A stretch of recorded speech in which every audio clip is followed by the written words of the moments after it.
Why China economy is collapsing. As China adjusts to a harsh zero COVID strategy and declining global demand, China's economy is slowing down. Official growth data from July to September quarter are forthcoming, and the second largest economy in the world experiences a decline. The likelihood of a worldwide recession rises. Some economists predict no growth this year. The national may not be dealing with high inflation like the US and the UK, but it does have other issues. 1. Zero COVID is causing mayhem.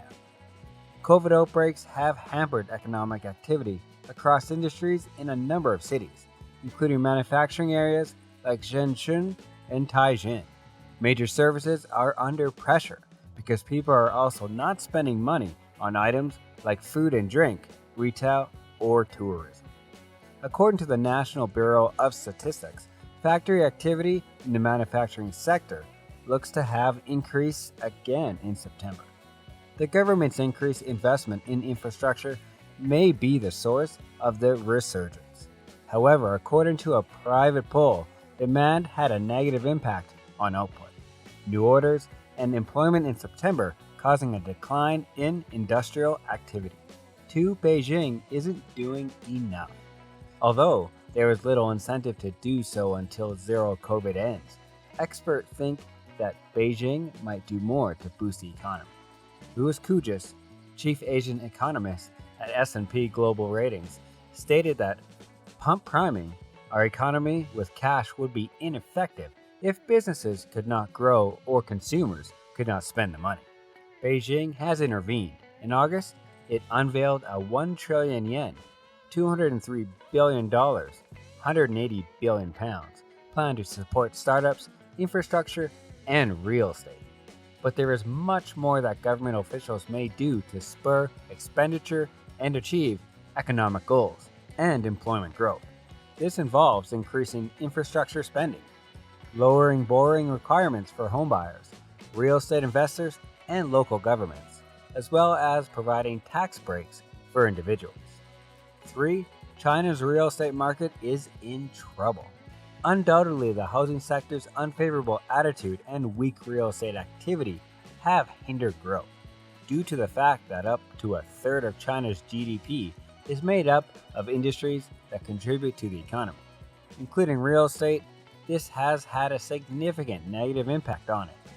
Homebuyers have been refusing to pay their mortgages and partially constructed structures, and some aren't sure their homes will ever be finished. The decline in demand for new dwellings has decreased the requirement to import building materials. Home prices have fallen by more than 20% this year in dozens of locations despite Beijing's effort to support the real estate industry. Property developers are under pressure, analysts say. Therefore, government action to restore trust in the real estate market may need to go further. 4. Climate change is making matters worse. The effects of extreme weather are beginning to linger on China's businesses. In August, the central belt city of Chongqing and the southwest province of Sichuan were devastated by a severe heat wave that was followed by a drought. In a location where hydropower is nearly exclusively the only source of energy, the demand for air conditioning increased and eventually overloaded the electrical grid. Factories, including well-known producers like Tesla and iPhone maker Foxconn, were compelled to reduce their hours or close entirely. China's Statistics Bureau said in August that compared to the same period in 2021, profits in the iron and steel industry alone had decreased by more than 80%. Beijing ultimately came to the aid of farmers and energy businesses with tens of billions of yuan. 5. The tech giants of China are losing investors. It is not assisting that China's digital giants have been the target of a 2-year-old regulatory campaign. In the most recent quarter, Tencent and Alibaba both announced their first decline in sales. Tencent's profit plummeted by 50%, while Alibaba's net income dropped by 50%. Tens of thousands of young workers have lost their jobs, adding to the unemployment rate among these between the ages of 16 and 24. Long term, this might be detrimental to China's productivity and growth. Investors have seen a change in Beijing as well. As Mr. X holds on, power tightens. Some of China's most prosperous private enterprises are now subject to more scrutiny. Foreign investors are pulling their money away from the market as state-owned businesses seem to be gaining popularity.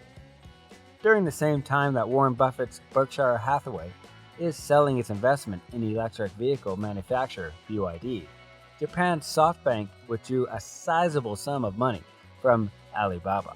Investors in Tencent have lost more than $7 billion just in the second half of this year.